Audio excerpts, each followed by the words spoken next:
Isaías, capítulo 1. Bendito el nombre maravilloso de nuestro Dios. ¿Ya lo tienen? Isaías, capítulo 1, versículo 2 y 3. Maravilloso el nombre de nuestro Señor. Precioso libro, aleluya. Leemos la palabra del Señor para la gloria de nuestro Dios en el nombre de Jesús. Dice así Isaías 1, 2 y 3. Capítulo 1, versículo 2 y 3. Oíd cielos y escucha tu tierra, porque habla Jehová. Crié hijos y los engrandecí, y ellos se rebelaron contra mí. El buey conoce a su dueño, y el asno el pesebre de su señor. Israel no entiende, mi pueblo no tiene conocimiento. Ay, santo, poderoso. Maravilloso Dios, gracias. Sí, Gracias, Padre poderoso. Gracias por tu amor. Gracias por tu fidelidad, Señor. Gracias porque hasta aquí tú nos has guardado, Señor.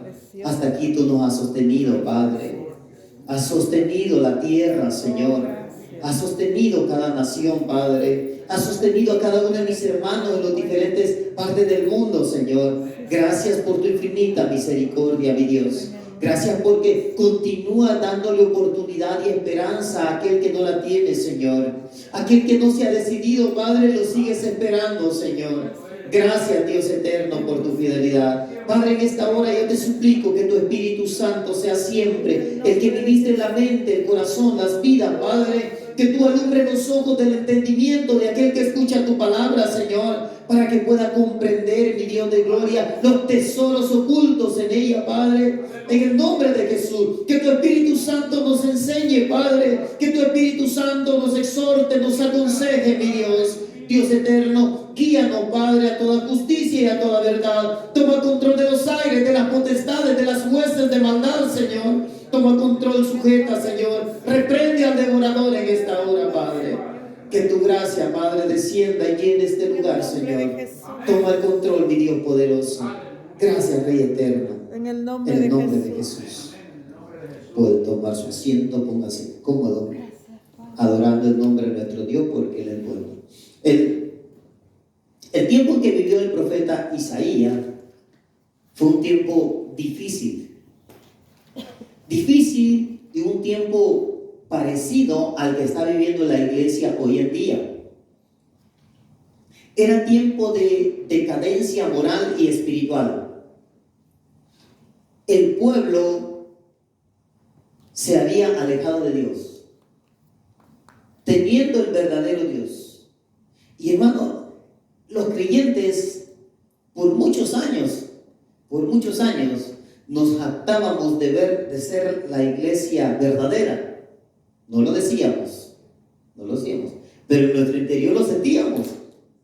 Éramos la iglesia verdadera. ¿Ve? Sentíamos que teníamos al verdadero Dios. Y la gente de afuera, como que sin aceptarlo del todo, lo creían también. Y por eso el incrédulo se acercaba a los cristianos y le decía: mira, tengo este problema, sí pueden orar por mí. Y pedían oraciones, hermano. En los trabajos, los incrédulos pedían oración. Estamos pasando por este problema, pedían oración. Es que la iglesia era otra. No es la misma iglesia de hoy en día. La iglesia de antes era una iglesia celosa de obedecer a Dios, celosa de seguir los mandamientos de Dios. Había temor de Dios, hermano, hasta en la silla donde se sentaba. A los niños, cuidado, miren, no, esto es de la iglesia, hijo, esto es de la iglesia. No, mira, aquí no corra porque aquí es la iglesia. No, mira, aquí no haga esto porque aquí es la iglesia. Ponga atención porque está hablando el pastor. Y los niños ahí, como que a través de sus padres sentían la autoridad, ¿ve? Porque los padres inculcaban eso a los niños. Inclusive, y esto, hermano, no se veía solamente en la iglesia cristiana. Esto también se miraba en las otras iglesias. Yo recuerdo, yo entraba a la iglesia católica, un niño gritaba y se oía el eco por todos lados. de tanto silencio que había. ¿Ven? Y la gente era bien reverente. Y hoy en día todo ha cambiado. Desafortunadamente, la iglesia evangélica, la que decíamos tener la verdad, ya no es la misma. Nos hemos actualizado, nos hemos modernizado. Hemos hecho de la búsqueda de Dios algo moderno, algo actual. Cuando la primera iglesia, ¿qué era lo que seguía? Las enseñanzas de apóstoles y de los profetas de la antigüedad. Y eso era lo que querían seguir ellos. Los apóstoles tenían el temor a Dios que lo habían recibido a través de Jesús. Los profetas tenían el temor a Dios que lo habían recibido ellos de una manera diferente, a través de castigos y reprensiones, que en muchas ocasiones duraban mucho tiempo, a veces hasta años. Y así lo aprendían. Y el pueblo de Dios hemos ido caminando, y en lugar de estar más aferrados a Dios, ahora parece que sí vamos a la iglesia, pero ya no es lo mismo. Había temor, hermano, hasta de faltar a los cultos. Había temor, hermano, hasta de no cantar cuando usted va al culto. Había temor de no aplaudir. Había temor de todo, hermano. Y ahora se ha perdido.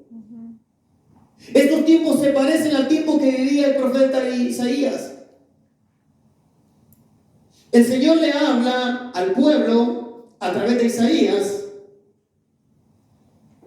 y le dice: crié hijos y los engrandecí. Versículo 2. Y ellos se rebelaron contra mí. Santo. La apostasía de la que ya se nos ha hablado en la Biblia y que ahora estamos viviendo, no es más que eso.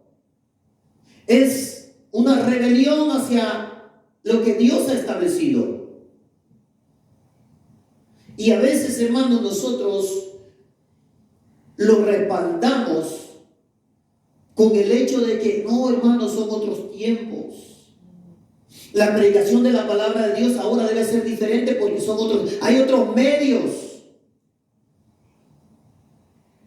Y yo respeto lo que se haga para atraer a la gente. Yo lo respeto. Eso no quiere decir que yo lo apruebo, ¿verdad? Porque ¿de qué le sirve a la iglesia meter 5,000 jóvenes en un lugar lleno de luces de colores, en la oscuridad y con mucho humo, y los muchachos entran en un éxtasis? ¿De qué nos sirve si al final del día se van a perder? Porque no hemos entendido que no es la iglesia. No es la iglesia. Otros optan, hermanos, por bautizar a sus hijos cuando son incrédulos o cuando son muy niños y no entienden lo que está pasando, porque piensan que eso va a ser lo que los va a acercar a Dios. Pero no es lo que dice la Biblia. Lo hacemos porque hemos hecho de los rituales o de las creencias amuletos espirituales. Y creemos que eso nos va a acercar a Dios. El Señor le dice: crié hijos y los engrandecí. Yo los levanté, yo los exalté. Y ellos se rebelaron contra mí. Y mire el gran ejemplo que pone. El buey, le dice, conoce a su dueño. Versículo 3. Y el asno el pesebre de su señor. Israel no entiende. Israel, hermano, representa al pueblo de Dios. Era el pueblo de Dios y representa al pueblo de Dios hoy en día. Así está el pueblo de Dios hoy en día. El pueblo de Dios no entiende. El pueblo de Dios no conoce a su Señor. El pueblo de Dios parece que ha dejado el conocimiento y lo ha dejado de un lado. Y nos hemos vuelto muy pasivos en cuanto a la representación de Cristo aquí en la tierra. Y nos hemos llenado de excusas. Es que lo hago por mi familia, es que lo hago para ver si lo salvo, es que lo hago porque como me lo voy a ganar. Y nos llenamos de excusas y dejamos a un lado lo que Dios ha dejado escrito. A tal grado que dejamos a un lado el conocimiento de Dios y nos hemos llenado de pensamientos nuestros. Y así está la iglesia hoy en día. Hermano, creyentes cantando música mundana hoy en día. Y uno dice, Señor, ¿qué es eso? ¿Dónde está el conocimiento del Altísimo? ¿Dónde quedó? Y se exhiben todavía, hermano, en las redes sociales. Y uno los mira y dice, Señor, ¿pero qué está pasando con la iglesia hoy en día? Cantantes cristianos, hermanos, desviándose totalmente. Otros haciendo alianzas con las demás religiones, hermano. Hasta ahí hemos llegado. Los animalitos parece que desde la antigüedad tenían más entendimiento que el ser humano. Sí, amén. Casi 100 años se le predicó al pueblo antiguo que venía un diluvio. Y los únicos que entraron fueron los animalitos. Santo. No voy a haber entrado porque digo, no, pues si yo la hice, ni modo que no me meta. Aleluya. Sí, se imagina que usted se compre su carro y no lo use. Haber dicho, no, eso tengo que usar. Ahí si Dios manda la lluvia o no la manda, es el problema de él, pero yo lo voy a usar. Y los animalitos obedecieron. Y los animalitos conocen a su dueño. El asno, el pesebre. Mire, hermano, qué vergüenza para el ser humano. Que Dios nos ponga de ejemplo a un burro, un asno. Poderoso Dios. Qué vergüenza para el ser humano. Nosotros que nos creemos intelectuales, no somos capaces de entender lo que Dios pide de nosotros. Nos creemos seres muy racionales. ¿Saben? La ciencia dice que todos somos animales, pero que nosotros somos animales racionales. ¿Sí? Y yo creo que cuando Dios nos mira, Aleluya. se da cuenta que los racionales son los otros animales. Ay, Jesús. Y no el ser humano. Porque le dice, no entiende.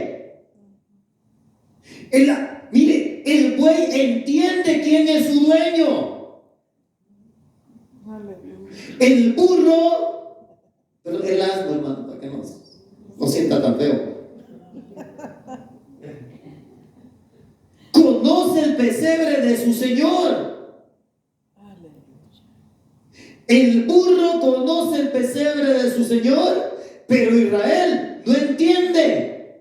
Mire, cuando dice no tiene conocimiento, ¿sabe qué quiere decir? El burro conoce el pesebre de su señor y el ser humano no conoce. O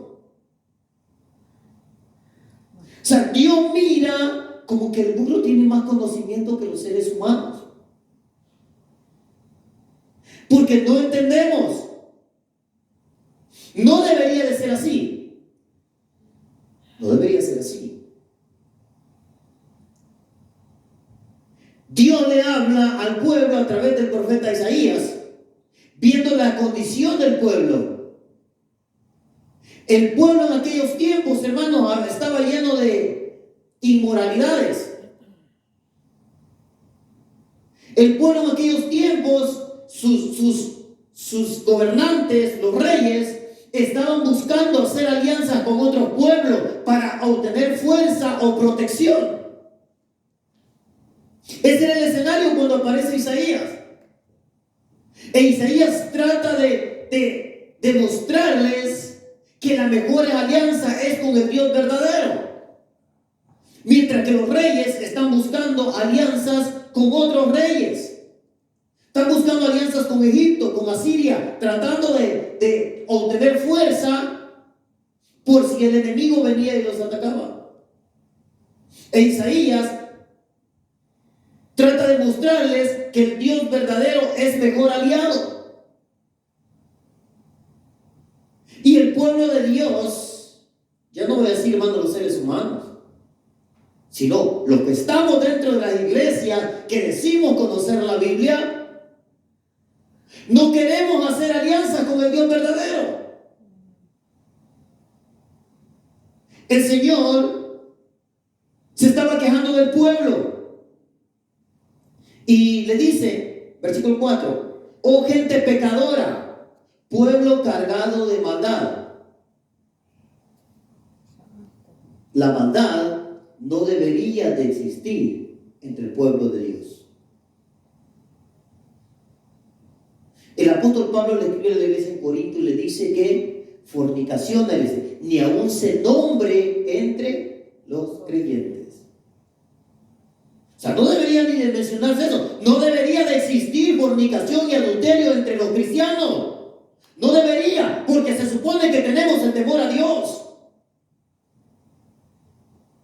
Pero como ahora somos modernos, nos hemos vuelto hasta inclusivos. Sí, así dicen allá afuera, hay que ser inclusivo. Sí. ¿Qué se espera de la iglesia futura? ¿Qué se espera? Se espera que los hombres entren con vestiditos y también que las mujeres entren en pantalones.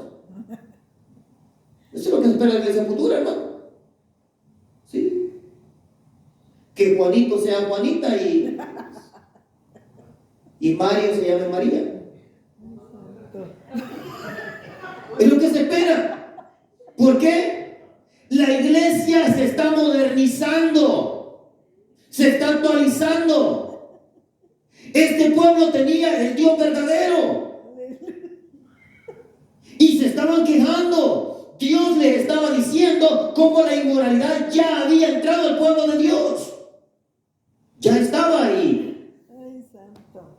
Mire, hermano, esta expresión del versículo 4 se lo dice al pueblo santo, al pueblo apartado. Le dice, oh gente pecadora. No le está diciendo a las demás naciones de alrededor, se lo está diciendo al pueblo. ¿Por qué el pueblo de Dios permite que el pecado entre a la iglesia? No debería de existir en las iglesias cristianas, pero los líderes lo hemos permitido. Porque a veces el mismo líder es el que se encuentra en esa condición. Jesús dijo, guíate ciegos. Ciegos, guíate ciegos. Porque si tu líder está en pecado, ¿qué haces ahí en esa iglesia? Allí también cabe el versículo, salid en medio de ella, pueblo mío. Así es.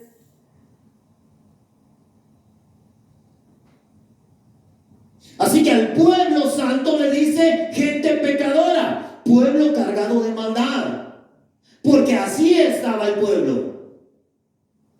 Se habían apartado de la ley de Dios.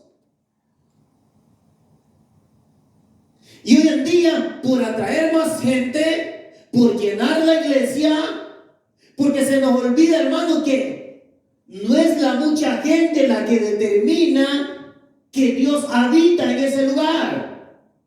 No es la mucha gente.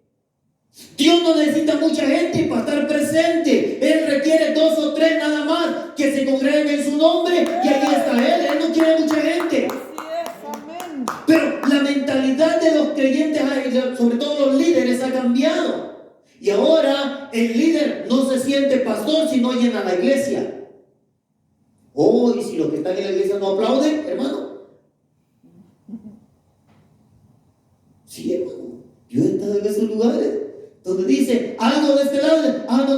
No me entendieron, déjenme irme de este lado. ¿Por qué? Porque no le aplaudieron. Porque no le aprobaron lo que digo. No, espérenme. Ellos no me entendieron, me voy para este lado. Y se van para el otro lado. Y como los otros lados ya entendieron, no entendieron lo que él dijo, sino que entendieron que aquellos no aplaudieron, entonces aplauden ellos, aunque no entiendan nada. Así es. Hermano, así está la iglesia hoy en día. Los líderes viven de emocionalismo religioso. Si usted quiere, hermano, no aplauda. Prefiero que salga de este lugar llorando y lamentándose por la condición nuestra delante de Dios en estos tiempos finales. Aleluya. Gente pecadora. Al pueblo de Dios le llamó gente pecadora. Pueblo cargado de maldad. Generación de malignos. Hijos depravados.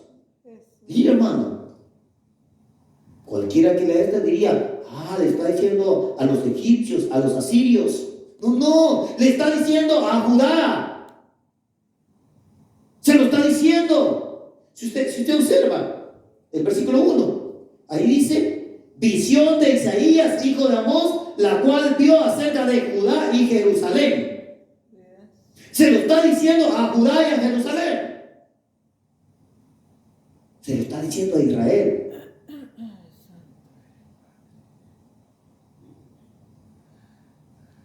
El pecado tiene que salir de nuestras casas. Tiene que salir de este templo.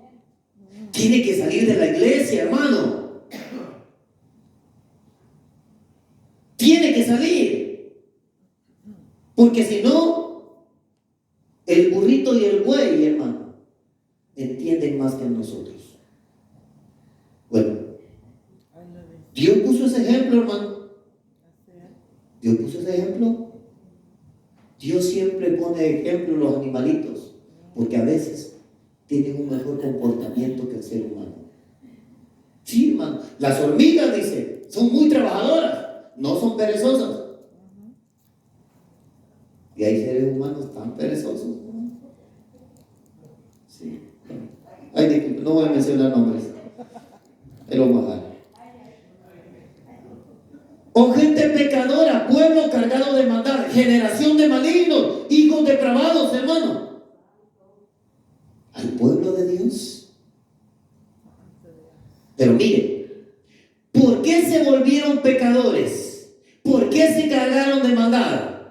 ¿Por qué se hicieron malignos? ¿Por qué se hicieron depravados? Le continúa diciendo: dejaron a Jehová, provocaron a ira al Santo de Israel y se volvieron atrás. Mire, hermano, hay muchos creyentes evangélicos dentro de las iglesias que no faltan, trabajan, activan, son muy reconocidos y ya volvieron atrás.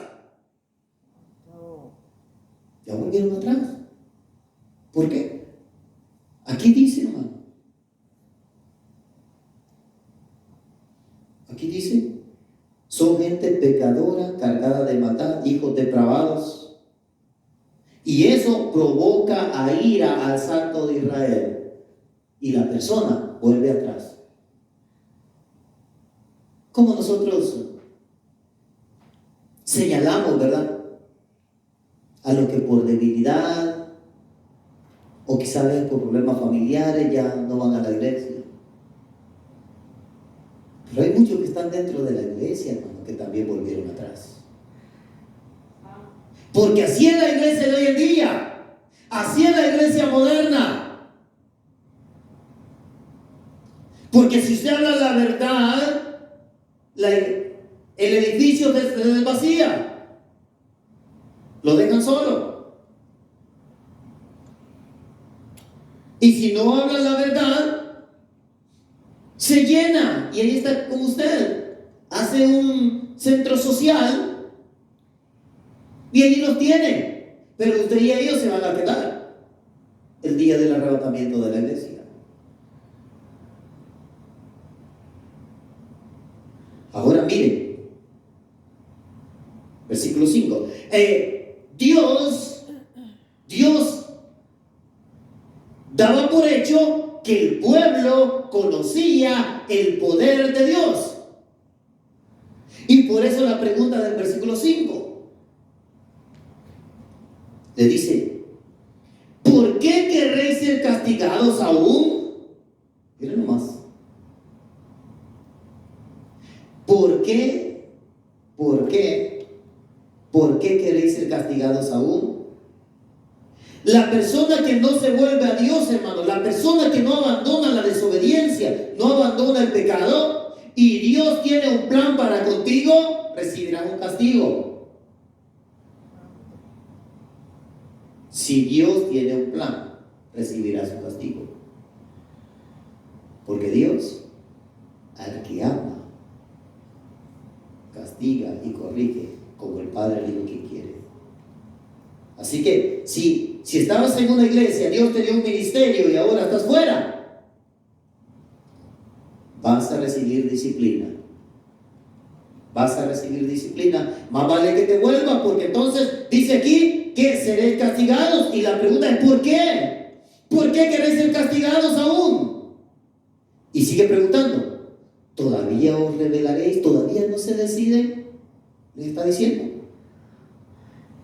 Mire esto, toda cabeza está enferma y todo corazón doliente.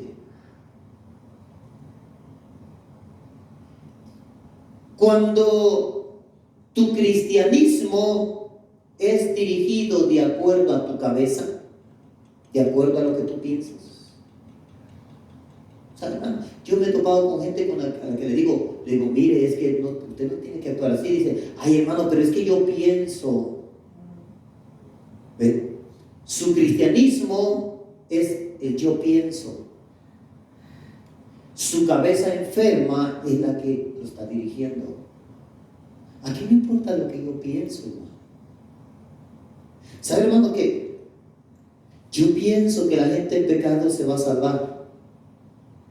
¿De qué sirve eso? Si Dios dice que no. No sirve de nada lo que yo pienso. Lo importante es lo que Dios piensa. ¿Qué piensa Dios? Ay, es que yo pienso que Dios nos ama tanto que no creo, hermano, que nos castigue así. Bueno, es lo que yo pienso, está bueno. Pero no es lo que Dios dice. Dios es amor, pero es fuego consumidor. Hoy en día tenemos al Cordero de Dios que quita el pecado del mundo. Vino como siervo, lo golpeamos cruelmente, le dimos por todos lados, hermano, lo dejamos molido. Pero cuando lo volvamos a ver, ya no será el Cordero, sino el juez. Y el juez, si es justo, debe castigar al culpable. Y si Dios me encuentra siendo yo culpable, aunque Dios sea amor, si Él es justo, yo tengo que recibir el castigo. Eso es lo que la gente no entiende. Y muchos creyentes no entienden. El amor de Dios no te alcanza. El que Jesús sea el siervo no te alcanza para el día del juicio. No te alcanza. No vas a tener crédito para entonces.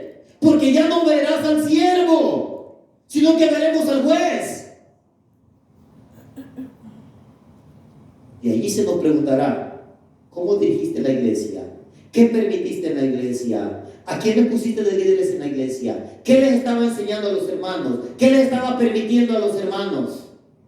¿Les hablaste con la verdad? ¿O nada más les apapachaste la espalda?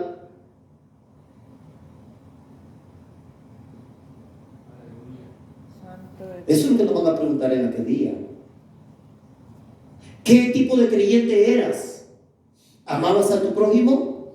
¿Amabas a tus vecinos? ¿Amabas a tu familia? ¿Amabas a tus suegros? ¿Los amabas?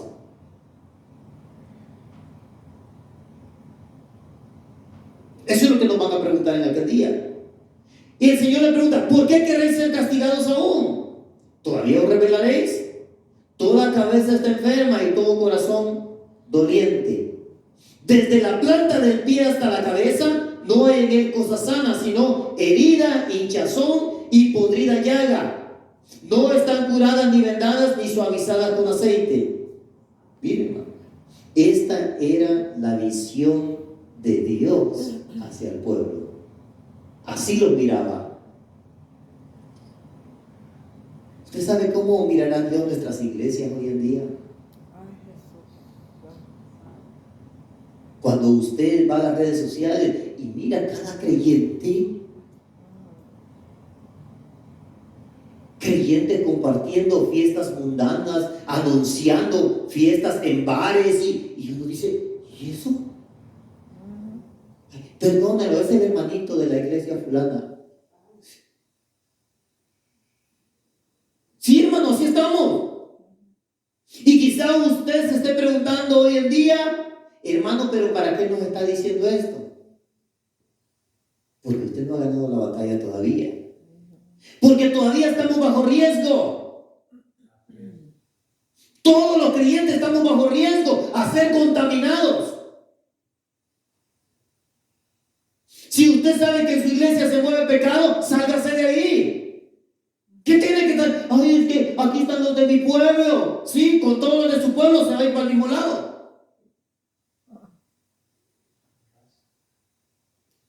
El Señor no dijo que yo buscara los de mi pueblo. Ay, es que aquí estamos los del Salvador. Y en eso estamos los de Guatemala. Aquí estamos los mexicanos. Yo por eso ahí estoy. Y ve como la iglesia en Corinto, el pecadote frente a sus narices. Y usted ahí nada más apapachándole. Ay, no, que algún día lo va a cambiar Dios. Dios no cambia a nadie que no quiera salir de ahí. Escuche esto. Porque Dios respeta sus decisiones. Si usted quiere salir y no puede, Dios le tiende la mano y lo saca. Pero Dios no lo va a sacar si usted no quiere salir de ahí. Hay hermanos que así es mi temperamento, así es mi carácter. Ok, si no quiere, así te va a dejar Dios. Pero si usted dice, ay Señor, yo sé que debo cambiar, Señor, ayúdame, mira, es que mira, no puedo, cada vez me gana otra vez. Y allí Dios mete la mano y dice, ok, déjamelo a mí.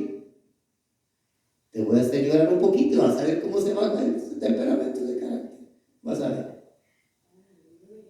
Y después vas a salir bien humildito. ¿Ven? Pero Dios espera que uno reconozca su condición y que le diga que quiere salir de allí. Pero si sabes la situación del pueblo, de los hermanos, de la iglesia, del líder, y continúas allí, tú eres partícipe también. Tú tienes la culpa también. Esto es personal, hermano. No estoy diciendo que reúna a la iglesia y lo saque de esa iglesia. No, esto es personal. No le estoy diciendo que usted se haga pastor y se jale en media iglesia. No se trata de eso. Usted de manera personal toma la decisión y dice, yo no puedo estar aquí. Ahí deja a los demás, cada quien tomará su decisión. Esto es personal. Pero así estaba la condición y así miraba Dios al pueblo. Hay algo maravilloso en todo esto, hermano. En el versículo 9. Y dice, si Jehová de los ejércitos no nos hubiese dejado un resto pequeño. Mira, hermano, hay un remanente pequeño. Hay un remanente, un pueblo de Dios que no teme hablar la verdad y que no le interesan los beneficios personales. Aunque usted no lo crea, hermano, todavía hay un remanente, hay un pueblo de Dios, todavía, quizá muy poco, hay pastores todavía que predican la verdad. Y eso Dios lo ha hecho en su grande misericordia. Nos ha dejado un remanente para que tengamos la posibilidad de escuchar la verdad. Aunque usted vea al mundo cristiano, hermano, perderse, en medio de todos ellos hay un remanente que Dios tiene. Quizá muy pocos, pero los hay todavía. Gracias, Señor. Y es gracias a ellos, hermano, que nosotros perseveramos. Porque nosotros nos respaldamos en aquellos líderes que todavía hablan la verdad. Hermano, yo sigo aprendiendo. Y yo voy a la internet, hermano, yo aprendo. Tengo ciertos predicadores de los que yo leo y yo aprendo de ellos. Porque yo no aprendo de cualquiera. y yo veo las enseñanzas de ellos, si son 100% bíblicas, si me habla con la verdad, yo continúo leyéndolo, si no, hasta ahí llegué. El creyente tiene la responsabilidad de buscar la verdad.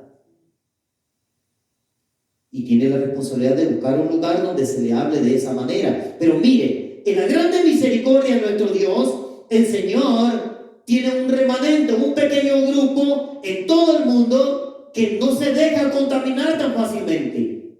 En cada ciudad, en cada país, Dios tiene un remanente que quiere servirle de verdad. Por eso los escogidos seremos pocos. Escogido es aquel hermano que decide aceptar el llamado de Dios. El llamado de Dios es a la santidad. Si el creyente no acepta la santidad, no acepta el llamado de Dios. La santidad es abandonar el pecado, abandonar la desobediencia, abandonar lo que le enseña el mundo. Eso se llama apartarse o santidad. Continuamos. Dice así: si Jehová de los ejércitos no nos hubiese dejado un resto pequeño, como Sodoma fuéramos y semejantes a Gomorra. Fíjese esto. ¿Qué quiere decir? Dios ya nos hubiese destruido como a Sodoma y a Gomorra. Pero ese remanente pequeño, ese pequeño grupo, hermano, de miembros de las iglesias, de pastores, de líderes en el mundo, por los cuales Dios todavía sigue respaldando a su iglesia. Y ahora vaya al versículo 11.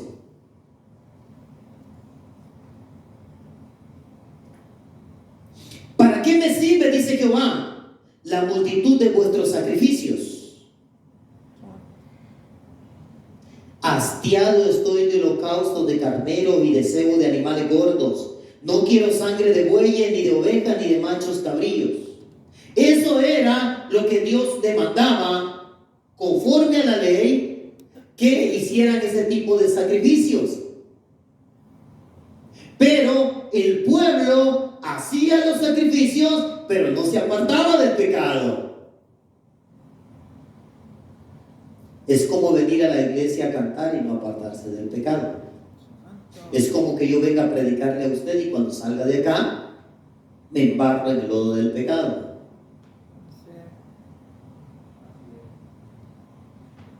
Los sacrificios solos no le ayudan en absolutamente nada. Los sacrificios de Dios son el espíritu quebrantado, al corazón contrito y humillado no despreciarás tu Dios. O sea, de nada sirve, hermano, de nada sirve que venga y limpie la iglesia, de nada sirve que cante muy bonito y salgamos contentos de acá, todos emocionados, porque guau, que la alabanza, todo, no. Hasta parecen profesionales los hermanos, qué terrible. Uy, el sonido que tenemos, hermano, qué buen sonido nos hemos comprado, hermano. ¿De qué sirve todo eso? Así es, amén. Es lo que está diciendo. ¿De qué sirve que el ministro venga y toque y todos salgan al bar y salten a ver los videos y todo, y la silla tirada por todos lados, hermano, porque era tal algarabía, hermano? Y salen todos emocionados, contentos. ¡Wow! Ahora sí el culto estuvo bueno, hermano. ¿Sí? Y cuando salen, a pecar. Ay, Jesús. Dice aquí: ¿para qué me sirve, dice Jehová, la multitud de vuestros sacrificios? Y saben, hermano, nosotros cuando leemos la escritura se lo aplicamos al católico. Y es aplicable también. Pero estamos hablando de la iglesia. Así es. Porque es necesario que los juicios empiecen por la casa de Dios. Es lo que dice la Biblia. Así que ellos, hay de ellos, un día dejarán de ofrecer los sacrificios, que por cierto, pues tampoco no le ayudan en nada. Aquí dice: ¿para qué me me sirve, dice Jehová, la multitud de vuestros sacrificios? Hastiado estoy de holocaustos, de carneros, de cebo, de animales gordos. No quiero sangre de bueyes, ni ovejas, ni de machos cabríos. Y mira, hermano, el versículo 12.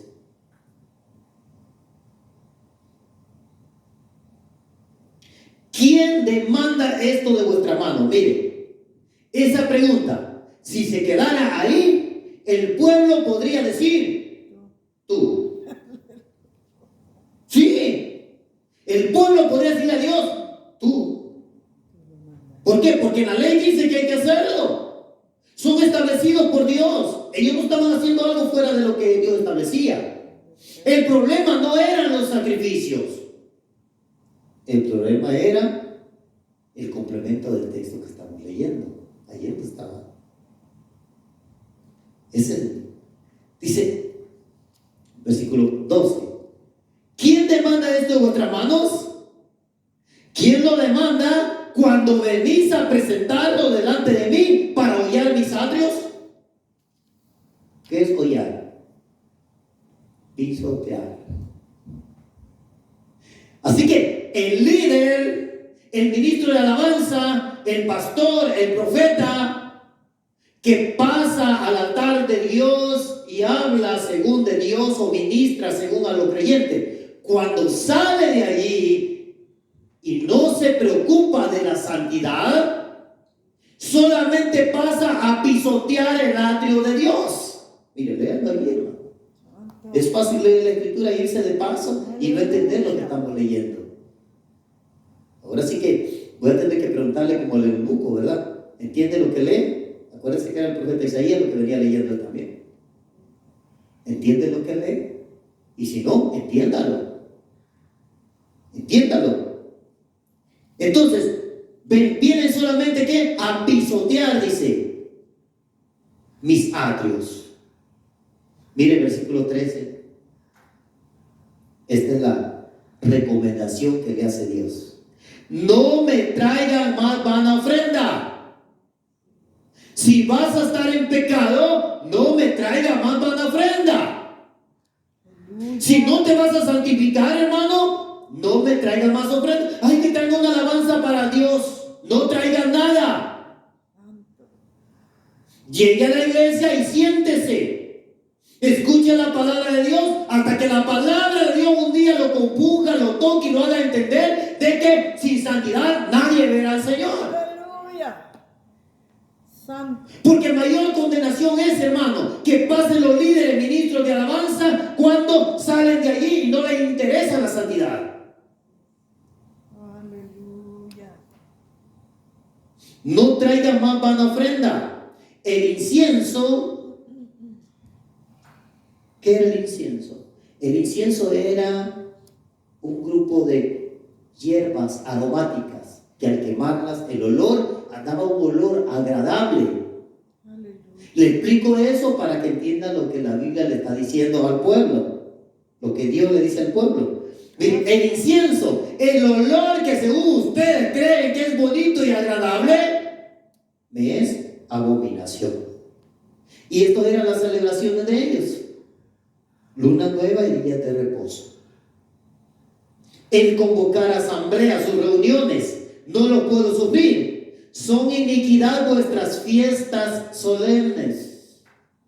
Como si Dios le hubiera dado fiestas al pueblo. Bueno, en la antigüedad Dios había establecido las fiestas. Pero hoy en día Dios no ha establecido fiestas. Somos nosotros los que nos llenamos de celebraciones, hermano. Y siempre ponemos excusa.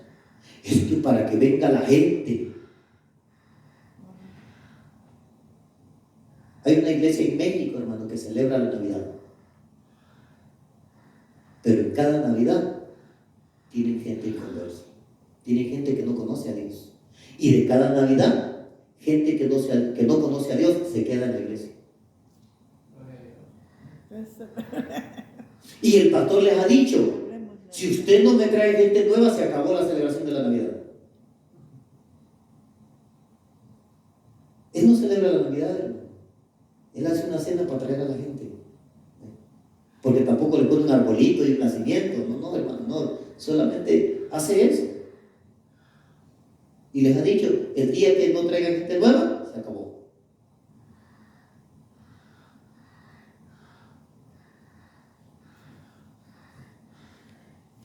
Dice aquí, vuestras lunas nuevas, vuestras fiestas solemnes, las tiene aborrecida mi alma, me son gravosas. Cansado, mire, porque ya llevaba mucho tiempo eso. Cansado estoy de soportarlas. Ay, hermano, yo no sé por qué nosotros no celebramos la Navidad. ¿Se va a salir del pecado? ¿Va a dejar su religión? Empezamos a celebrar.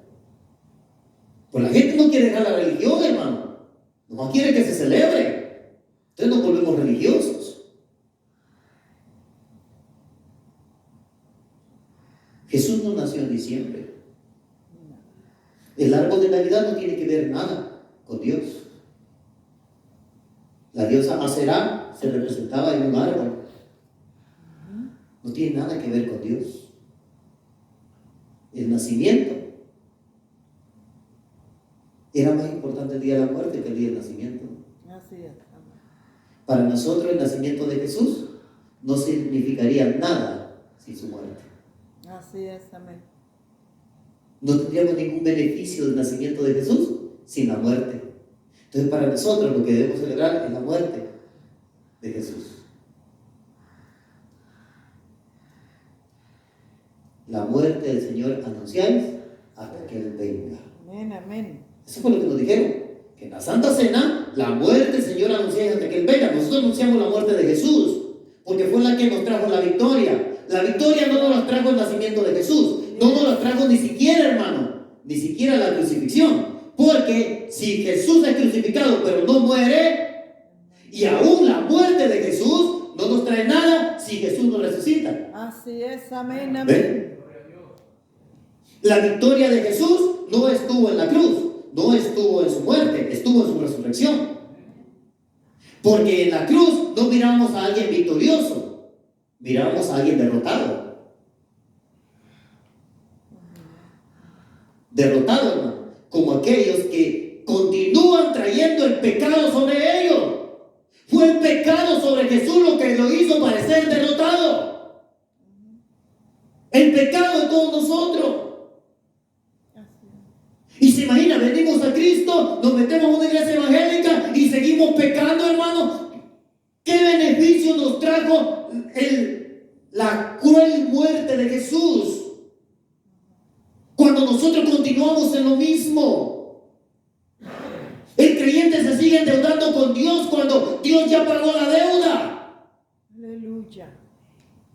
Hermano, si pagas una tarjeta de crédito, rómpela, tírala. ¿Para qué te sigues endeudando más?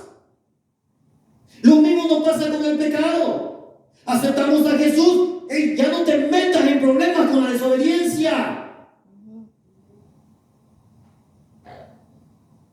No sé por qué al creyente le cuesta asimilar eso.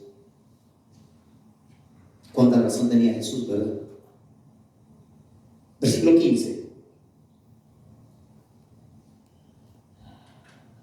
Mire, si me sigues trayendo incienso, si me sigues trayendo esa abominación, si sigues con tus celebraciones, con tus reuniones, pero no te apartas del pecado, dice 15.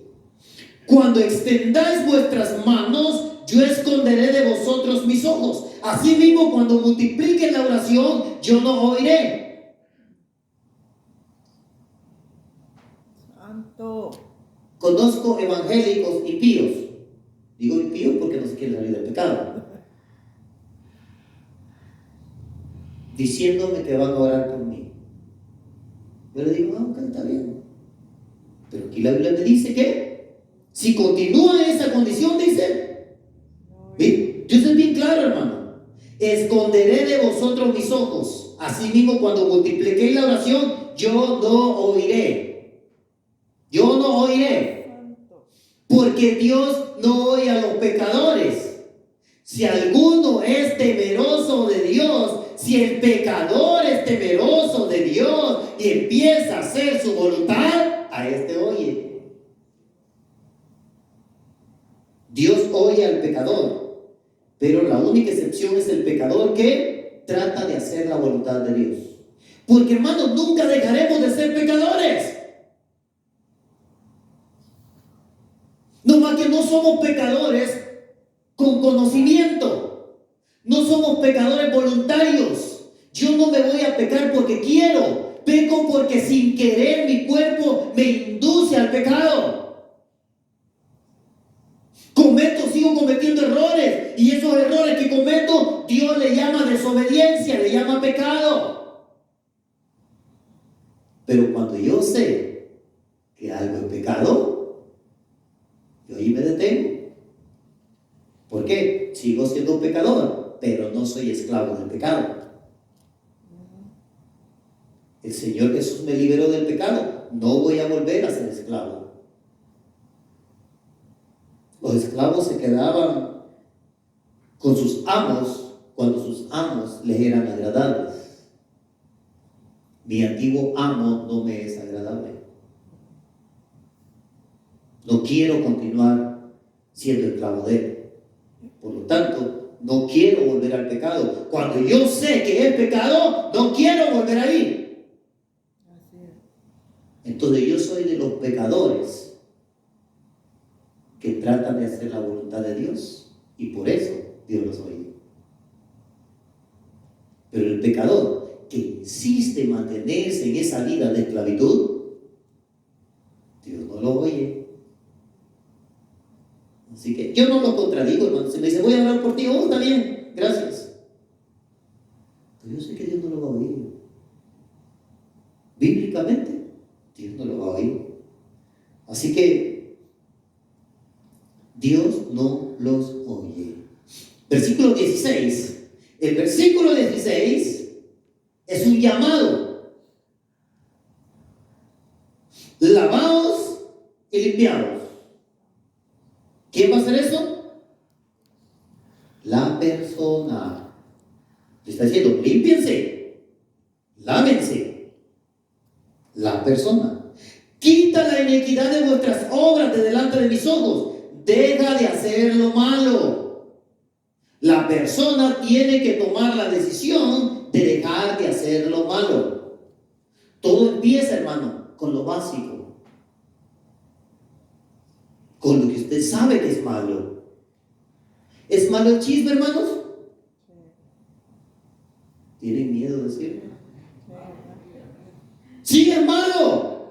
Es básico, es algo básico. Cuando alguien viene y yo quiero soltar una información, acuérdese, eso es malo. Y el principio para que Dios me oiga es que yo deje de hacer lo malo.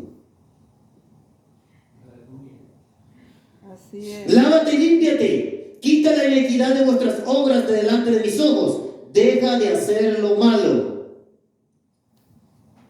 O sea, lo primero que tiene que hacer el ser humano es tratar de dejar de hacer lo malo. El creyente, cuando acepta a Jesús como su Salvador, lo primero que tiene que hacer es dejar de hacer lo malo. Lo básico que conoce que es malo. Eso es que Dios no le está pidiendo, hermano, que deje las cosas profundas del pecado. No, le está diciendo lo básico. Empiece con lo básico. Si algo le hace daño a usted, es malo. Si algo le hace daño al prójimo, es malo. Deje de hacer eso malo. Eso es lo básico. Y esa es forma de lavarse y limpiarse. Mire, al dice el principio de lavado y limpiados. ¿Qué es lavarse y limpiarse? Es quitar la iniquidad de vuestras obras, de lo que hacemos. Dejar de hacer lo malo. Esa es una forma de lavarse y limpiarse. El siguiente paso es el versículo 17. Aprendan a hacer el bien. Usted no puede aprender a hacer el bien si no quiere dejar de hacer lo malo. Entonces, dejamos de hacer lo malo y empezamos a aprender. No va a ser fácil porque usted por inercia y yo hacíamos lo malo. Por costumbre. Ya lo hacíamos por costumbre, estábamos acostumbrados a hacer lo malo. Estamos acostumbrados que cuando nos decían una palabra en doble sentido, ya estamos acostumbrados a contestarla inmediatamente. Ahora tenemos que empezar a dejar eso. Aprender a hacer el bien. Y después tenemos que buscar el juicio. Y después ¿qué? Restituir. Restituir. El daño que usted haya hecho, dice aquí, que tenía que restituirse. Si usted y yo le sacamos provecho a alguien, es la hora de restituirle. Esas eran las reglas que Dios tenía. ¿Restituir a quién? Al agraviado, a quien le hizo daño. Hacer justicia al huérfano y amparar a la viuda. Dios se preocupaba en aquellos tiempos mucho del huérfano y de la viuda. Y tanto que en la ley lo tenía establecido. Y por eso lo incluye aquí.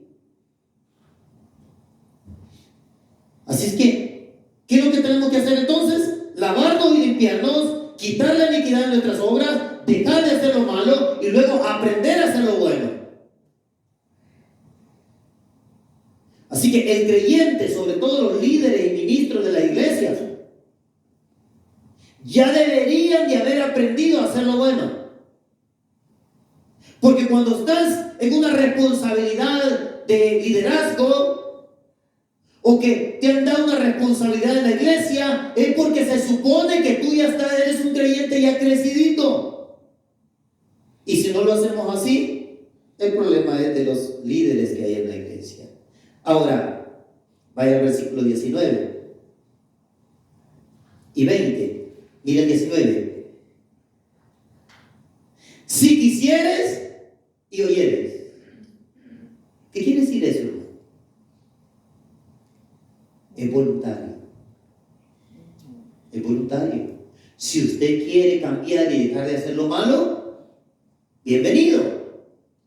Si usted no quiere dejar de hacer lo que está haciendo, ni modo, es su problema. Pero tendrá consecuencias. Bueno, esto es lo que dice aquí. Si quisierais y oyereis, comeréis del bien de la tierra. ¿Qué es comeréis del bien de la tierra? Serás bendecido. Si quieres y escuchas lo que Dios te dice, entonces serás bendecido. Y el siguiente versículo, el 20, y si no quieres, serás rebelde y serás consumido a espada. Santo. Porque el pastor lo ha dicho. La boca de Jehová. Siga leyendo ahí. Que no va a decir, ay, este pastor qué duro habla. Yo no estoy hablando duro a nadie, hermano. Yo estoy hablando de lo que dice la Biblia. Si algo es duro, es lo que Dios pide. ¿Y sabe por qué es duro para el creyente, hermano? Porque al creyente le cuesta rendirse a Dios. Le cuesta rendir su voluntad, sus deseos. Le cuesta rendírselo. Porque todavía hay deseos en nuestras vidas que nosotros queremos suplirlos. Nosotros queremos seguirlos. Y por eso, qué duro es. Para el que se santifica, hermano, le pregunta, ¿la santidad es dura? No. ¿Por qué no? Porque cuando tú aprendes a hacer lo bueno, tú aprendes. Jesús dijo, aprended de mí. Cuando aprendes de Jesús a hacer lo bueno, llega un momento en que lo haces de manera natural. De manera natural, hermano. Hacer las cosas. Y entonces para ti, no es difícil, no es duro. Duro es para el que o no ha empezado a hacerlo o no quiere hacerlo.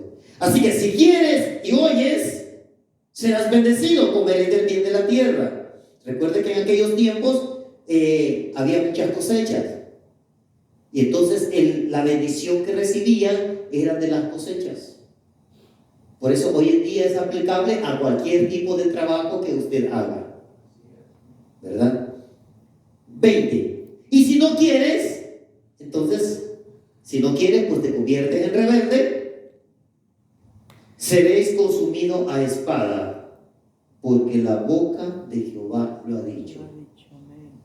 Esto era lo que Dios demandaba para el pueblo en la antigüedad, y esto es lo que Dios demanda para nosotros. Cuando Dios dijo en el pasado, sé santo porque yo soy santo, eso es aplicable a nosotros también. ¿Por qué? Porque sin santidad nadie verá al Señor. Entonces, los discípulos, los apóstoles y los primeros creyentes de las iglesias cristianas, de alguna forma transportaron las palabras del Antiguo Testamento al lenguaje que se hablaba para que fuese más comprensible para nosotros. Ser santo porque yo soy santo es similar a decir sin santidad nadie verá al Señor. Al menos que usted no quiera ver al Señor. ¿Verdad? Ya casi terminamos. Versículo 18. Venid luego, dice Jehová. Apúrate. No dejes pasar el tiempo. Y estemos a cuentas. ¿Ve? Ponte a cuentas. ¿Qué es ponerse a cuentas, hermano? Es traer la lista de lo que usted debe. Eso es ponerse a cuentas. Traer la cuenta de lo que usted debe. Bueno, Señor, mi problema es este y este. Yo quiero servirte, Señor, pero mira, tengo esto y esto. Eso es ponerse a cuentas. Traer la lista de lo que debes. Dice, venid luego, dice Jehová, y estemos a cuentas. Y obviamente, hermano, la deuda va a ser grande. A Dios no le interesa, hermano, qué tan grande o qué tan fuerte o qué tan difícil es lo que con lo que usted está luchando y que no puede dejar. A Dios no le interesa esto. A Dios le interesa que seamos honestos y le digamos, Señor, este es mi problema.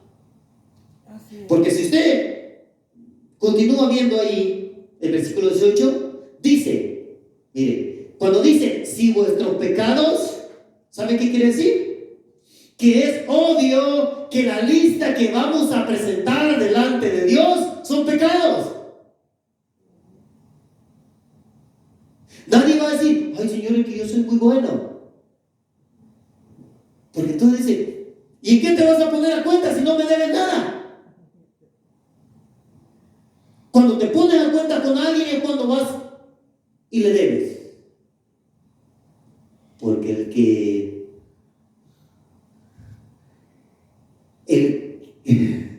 que te prestó no debería de ir a cobrarte, sino que al que le prestaron el que debería decir, hey, vengo a ponerme a cuentas. ¿Verdad? Claro, no es así. Si los bueyes y los burritos debieran algo, ellos sí lo harían, ¿verdad? Porque ellos piensan mejor que nosotros, que los seres humanos. No le estoy diciendo a nadie, si quiere, voy a decir que yo, ¿verdad? Para que no se ofenda, ¿verdad? Y dice, si vuestros pecados, quiere decir que es obvio para Dios que la deuda que nosotros tenemos con Dios es desobediencia, es pecado, son debilidades, son errores que cometemos, de los cuales Dios lo único que quiere es que vengamos y se lo digamos, Señor, mire, mi problema, Señor, es el carácter que, mira, mi esposa me dice algo y me enojo inmediatamente, Señor, eso es lo que Dios quiere. Cuando mi esposo me dice algo, quiero darle con la charola, pero me aguanto, Señor, nada más porque yo sé que tú estás ahí también. Eso es lo que Dios quiere. Eso es lo que Dios quiere. ¿Ven? Eso es venir y ponerse a cuenta. Traer la lista y dice aquí, enojón, iracundo, ¿ven? Vengador. ¿Sí? Eso, aquí llevo la lista para ponerme a cuentas con Dios. Eso es. Pero ven rápido, le dice, ven rápido y ponte a cuentas. Dios no espera, mire, no hay justo ni a uno. No hay nadie bueno, hermano. Nosotros consideramos buenos a personas humanas cuando la Biblia dice que no hay uno bueno. Y de allí, hermano, la religión ha levantado los santitos, ¿verdad? Para que los adoren, porque dicen que eran muy buenos. Pero la Biblia dice que no hay bueno ni uno solo. El hombre de Roma está allá porque es muy bueno. La Biblia dice que no hay ninguno bueno. No hay nadie bueno. Tanto los santitos como el hombre de Roma también es un pecador. Por más que le llamen su santidad, de santidad no tiene nada. Porque los seres humanos somos pecadores por naturaleza.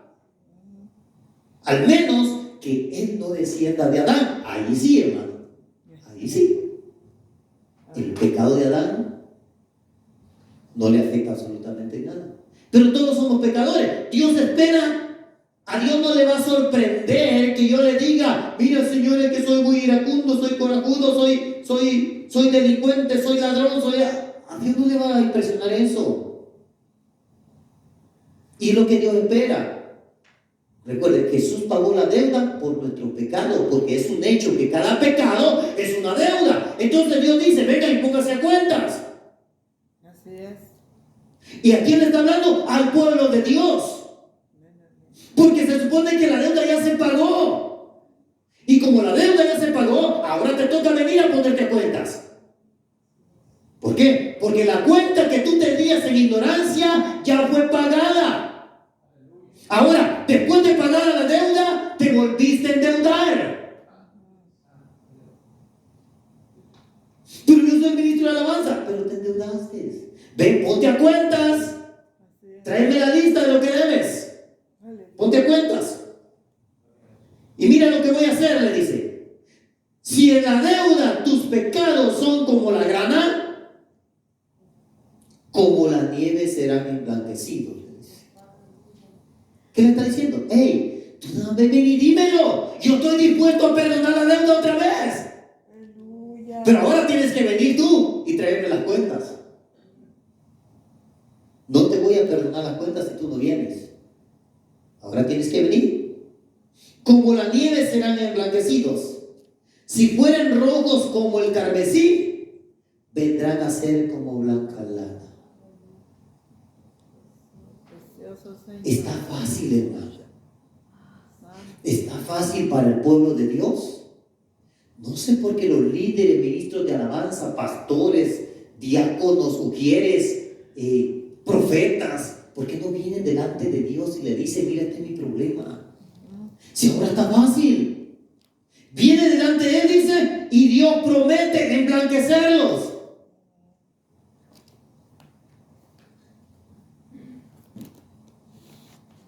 Si confesares vuestros pecados, Él es fiel y justo para perdonar vuestros pecados. ¿Y qué más? Limpiarlos de toda maldad. ¿Ven? O sea, te borran la cuenta. Y como somos pecadores, tenemos que venir todos los días al Señor. Señor, Sí. aquí estoy otra vez. Sí, amén. Ay, disculpa que te enfade tanto, pero me volví a equivocar. ¿Ven? ¿Por qué?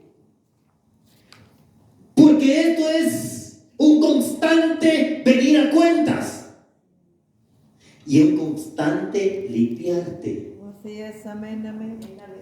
Y en la constancia de la limpieza, tú vas a ir quedando limpio y vas a ir aprendiendo a hacer lo bueno. Porque sabes que todo lo que le estás diciendo a Dios es lo malo. Y obviamente ya no tienes que hacerlo. Entonces vas aprendiendo a hacer lo bueno. Y por eso el creyente va cambiando. Por eso el creyente deja de hacer muchas cosas, hermano. Y la gente se pregunta: ¿pero por qué no haces esto? ¿Por qué no haces aquello? Es que entendí que es lo malo. Jesús pagó el precio, pero me sigo equivocando. Sigo viniendo a ponerme a cuenta. ¿Se da cuenta, hermano, que esta escritura es aplicable para todo creyente? Yes, amén. Para que traigas tus cuentas delante de Dios. Y Dios promete limpiarlos. ¿Qué tiene que hacer el creyente entonces? Reconocer, hermano. Hay que reconocer. Si dijiste un chisme, te equivocaste. Si murmuraste de alguien, te equivocaste. Así es. Señor, aquí vengo, ¿sabe qué? Ya sé, Señor, no tenía que hacerlo. ¿No le dice usted, Señor, así? Sí, amén, amén. Es que, hermano, usted tiene que entender, Dios está ahí frente a usted. ¿Ve? Yo a veces le digo, Señor, mira, vengo aquí a esto. Ya sé, Señor, yo sé que esto no debe haber sido así, yo sé que... Yo le digo al Señor, yo sé que... Porque siento como que el Señor me estuviera diciendo, hey, pero no debiste haberlo hecho. Así Le digo, es. Señor, ya sé, yo sé que no debía haberlo hecho. Santo eres, Señor, amado. Y cada vez que vengo, Dios me limpia. Y cada vez que vienes, Dios te cambia. Hasta que llega un punto en que, de manera natural, deja de hacer lo malo. Y todo el mérito, todo el crédito es de nuestro Dios. Pero recuerde, ¿dónde empezó todo esto? Con la queja de Dios hacia el pueblo. Porque permitió el pecado. Porque se volvió rebelde. Y porque pisoteó sus atrios. Amén, amén, amén. Entonces, antes de caer en todo este error, hay que venir primero delante de Dios. Hermanos, hemos llegado a tiempos últimos, tiempos finales, en que el pueblo de Dios tiene que aprender a hacer lo bueno. Tiene que aprender a venir a ponerse en cuenta delante de Dios. Porque si no, hermanos, el arrebatamiento de la iglesia nos va a sorprender un día de estos. Y cuando eso suceda, será tarde para lamentarse.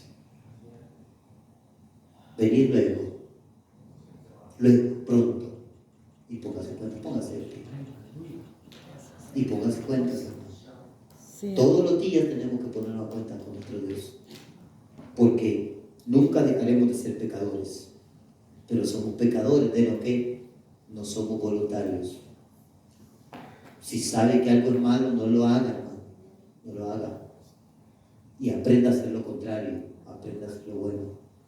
Porque si no, nos volvemos rebeldes delante de Dios. Y tendrá consecuencias. Cierre sus ojos. Vamos a orar. Gracias, Padre bueno. Maravilloso Dios, gracias. Te adoramos. Gracias, Rey eterno, por tu fidelidad. Te bendecimos, Señor. Mi alma te adora, Jesús. Mi alma te Bendito exalta, en esta Padre. hora, Señor. Gracias, Señor. Gracias por alumbrar los ojos de nuestro entendimiento. Permitirnos comprender tu palabra, Señor. Sí, Señor. Dios eterno, que esta palabra poderosa, mi Dios, Oh, gracias. penetre las vidas, los corazones, el pensamiento. De manera, Señor, que muchos se vuelvan a ti, Padre.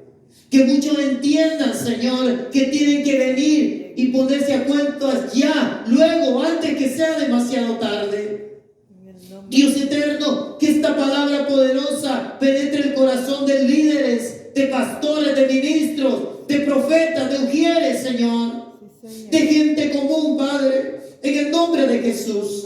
Para que lleguemos al conocimiento el conocimiento pleno, Señor, de tu palabra y de tu voluntad, mi Dios. En el nombre de Jesús, Señor.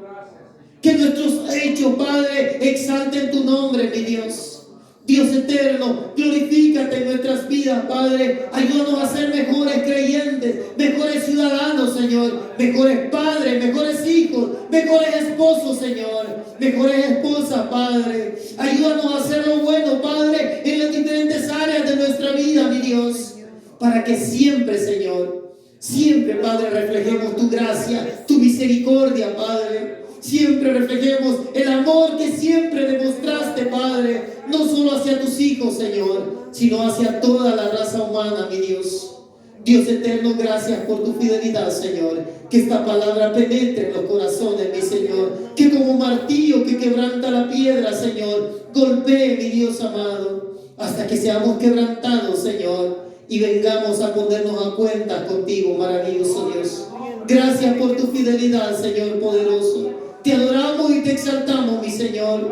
Padre, concédenos ir con bien a nuestros hogares, Padre. Que tu presencia vaya a nuestro lado, mi Dios. Pero que tu palabra siga golpeando, Señor, el entendimiento, el raciocinio, el corazón, Padre, en el nombre de Jesús. Que tu gracia vaya a nuestro lado, Señor.